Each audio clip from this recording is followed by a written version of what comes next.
와우, 좋아. 어서 숫자 변수를 계산을 해보자. 환경이 활성화된 것을 기억해. 알겠어?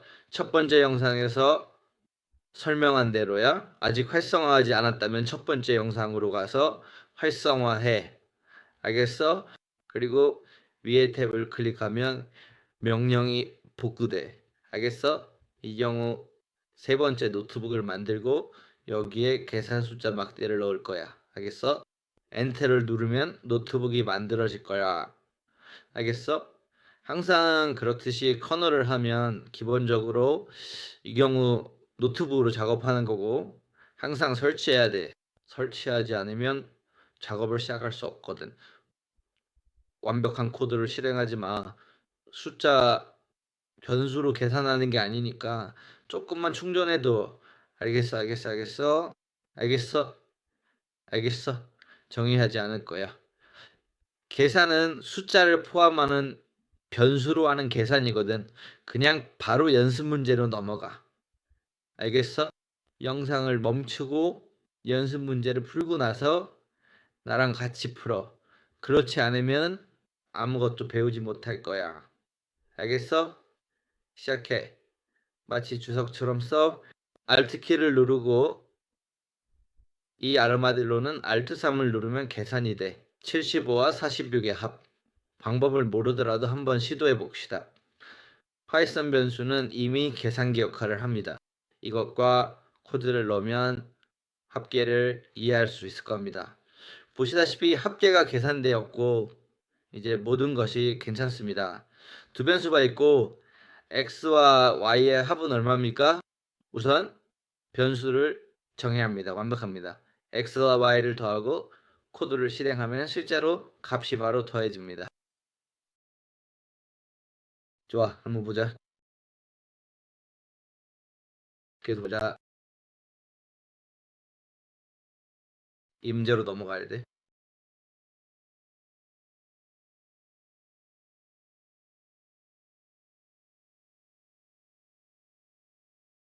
알겠어? 이제 이 숫자들의 뺄셈, 곱셈, 나눗셈을 계산해봐. 여기서 말하는 숫자는 x와 y를 의미해. 변수를 만들어 보자. 더 빨리 하려고 복사해. x와 y의 뺄셈을 요구하고 있어. x와 y의 즉 곱셈이야. 그리고 마지막으로 x와 y의 나눗셈이야. 그러면 x와 y의 뺄셈은 x에서 y를 빼는 거야. 알겠지? 곱셈도 마찬가지인데 이번엔 곱하기를 해. 떼기 대신에 여기서는 Shift 별표 키를 쓰는 거야. 알겠지? 이렇게 하면 곱셈 기호가 나와.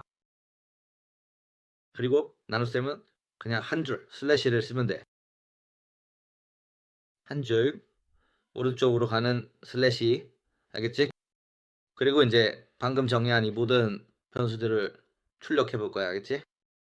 내가 뺄셈 결과를 이 변수에 저장해뒀으니까 그냥 변수 이름만 불러주면 어떤 결과가 나오는지 볼 수 있어. 곱셈이랑 나눗셈도 마찬가지예요. 또한 코드를 입력하고 여기서 뺄셈 결과가 어떻게 나오는지 볼 수 있어. 곱셈 결과랑 그 다음에 나눗셈 결과 완벽해. 다음 연습 문제로 넘어가자. 이 영상은 단순히 파이썬이 계산기로 어떻게 작동하는지 그리고 어떤 것들을 할 수 있는지 보여주기 위한 거야. 이제 한 변의 길이가 치된 정사각형의 넓이를 계산해 볼게. 그러니까 한 변의 길이가 치된 정사각형의 넓이, 이건 넓이가 밑변 곱하기 높이로 계산된다는 걸 이해해야 해. 곱하기 높이, 알겠지? 이게 바로 정사각형의 넓이를 구하는 공식이야. 그러니까 밑변이 7이고 정사각형에서는 두 변이 똑같아야 돼. 알겠지? 그리고 높이도 역시 7이야. 이제 내 변수들이 얼마인지, 그러니까 값이 뭔지 정해줬어. 알겠지? 그래서 그냥 계산 결과를 A에 저장했으니까 결과가 나와야 돼. 이 경우에는 49가 돼. 좋아. 계속하자. 여기서부터가 좀 더 재밌어져. 한번 보자. 반지름이 5인 원의 넓이를 구해보자. 좋아. 내가 기억하기로는 원의 넓이는 5 곱하기 반지름의 제곱이었지? 맞지? 어떻게 됐더라? 원의 넓이 공식은 파이 곱하기 반지름의 제곱. 제곱, 즉 어떤 수를 두 번 곱하는 이 중요한 제곱 연산을 이제 실제로 수행해야 하니까 한번 자세히 살펴보자. 그러면 원의 반지름은 정확히 5라는 값을 가지고 있고 원줄 파이는 대략 3.14라는 근사치를 사용하고 있어. 좋아? 이제 이 값들을 가지고 실제로 제곱 계산을 시도해야 해. 한번 이 계산의 결과가 우리가 예상하는 대로 제대로 나오는지 함께 지켜보자. 예상치 못하게 지원되지 않는 피연산자라는 오류 메시지가 화면에 뜨네. 하지만 괜찮아. 이런 오류는 흔히 발생할 수 있는 일이니까 너무 걱정하지 마. 어디서 잘못된 건지 한번 보자.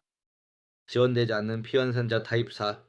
뭐 이런 게 뜨네. 알겠어. 제곱을 하려면 어떻게 해야지? 내가 쓴 이 기호가 아니야. 내가 실수했어. 걱정하지 마. 프로그래밍 하다 보면 실수 많이 하게 돼. 기본적으로 1을 써서 제곱을 하면 돼. 그리고 이 경우에는 78.5가 나와. 좋아. 완벽해. 다음 연습 문제로 넘어가자. 나는 이 문제에 타임이라는 라이브러리가 들어가는 게 정말 마음에 들어. 타임은 내가 너희가 꼭 알기 시작했으면 하는 아주 중요한 라이브러리인데, 왜냐하면 미래 예측이나 매출 전망 같은 중요한 분석을 할 때 정말 필수적으로 사용되기 때문이야. 자, 이제 2010년에 내 나이가 정확히 몇 살이었는지 알아보는 흥미로운 문제를 풀어볼 거야. 이 문제는 주어진 데이터를 가지고 계산하는 것이 핵심이지. 우선 파이썬에서 날짜와 시간을 다루기 위해 date와 dateTime이라는 모듈을 import 해야 돼. 편의를 위해 이름을 바꿔서 DT라고 줄여서 부를게. 그러면 이제부터 dateTime은 DT라고 부를 거야. 걱정하지 마.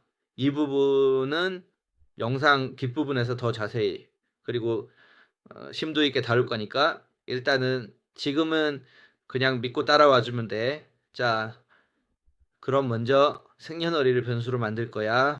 첫 번째 변수는 너의 생년월일이 될 거고 그 다음은 조회 날짜. 그리고 마지막으로 우리가 계산할 기준이 되는 2010년 날짜가 필요해. 생년월일을 만들려면 기본적으로 타임 라이브러리에서 제공하는 함수를 사용해야 해.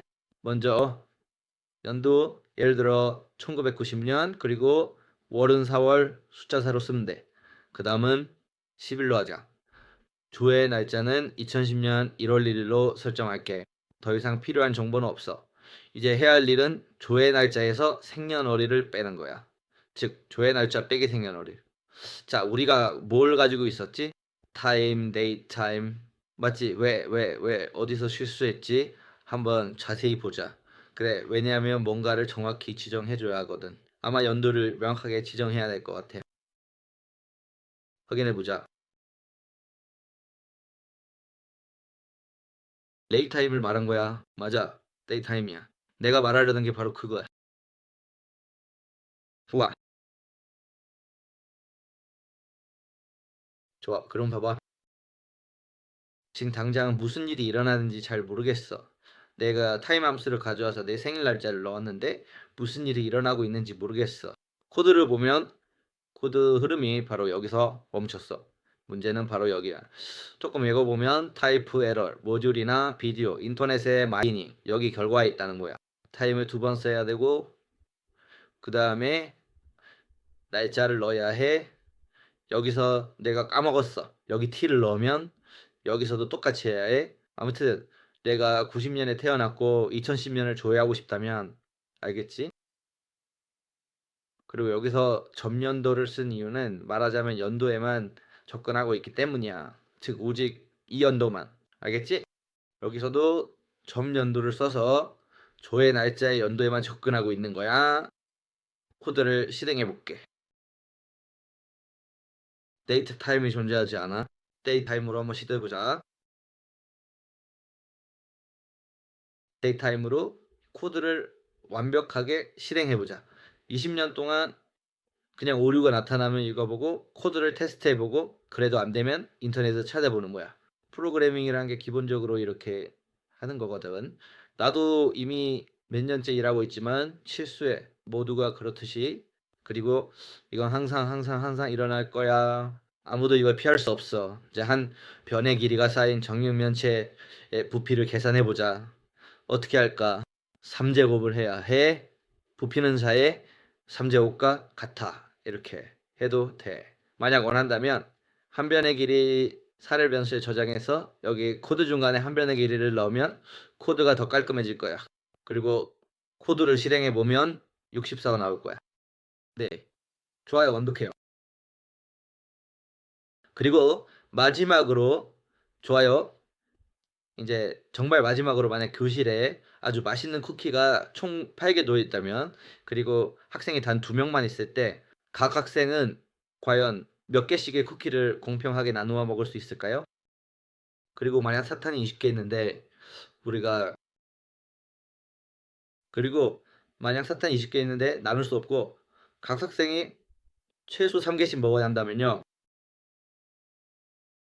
한번 볼게요. 교실에 쿠키가 8개 있다고 해봅시다. 쿠키 C8